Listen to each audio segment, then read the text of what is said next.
So you set a sales appointment with somebody and they didn't call you and didn't show and didn't tell you nothing. They ghost you. The time comes to the appointment and they're not there. What do you do? Let me tell you, I used to work with a call center. We managed for multiple chiropractic offices, and they would schedule appointments all day long for new patients.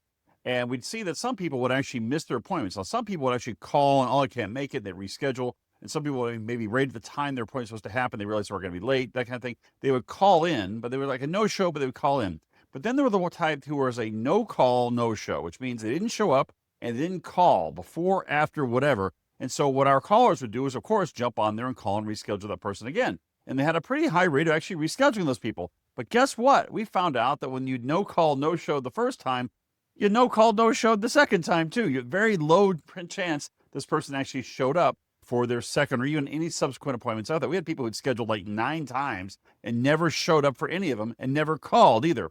So I worked out there's a certain type of person out there who just does not respect you or your time or whatever. And you can make your own decision on this. But in that call center, we worked out very quickly that it was actually costing us more money to chase them and to waste the scheduled appointment times than it was to get them possibly the few that did show up after the 10th time or whatever. It was not just worth it. As they say in the South, the juice was not worth the squeeze on that one, right? So I've also learned the same thing in my own business. If someone no calls, no shows, we don't chase them. New policy I've adopted in our company.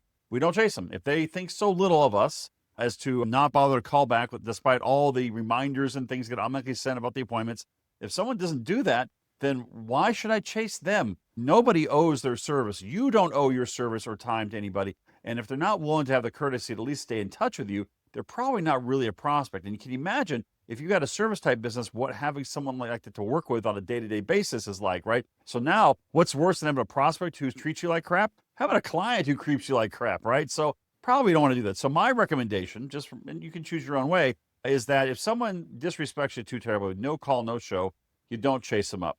And actually, if they do, they want to schedule themselves, they can schedule themselves again, but they have to do it on their own. And in my company, if they miss that second appointment, no call, no show, we flat out ban them. We won't take them. We don't talk to them anymore. We don't call them. We don't send them mail. We don't do anything because they reveal themselves to us as the type of person who's just so chaotic or so flaky or so confused or so disrespectful or whatever it is. I don't even care what it is. They've just labeled themselves as someone that I don't want to let into my business. And maybe you should think twice about it too. All right.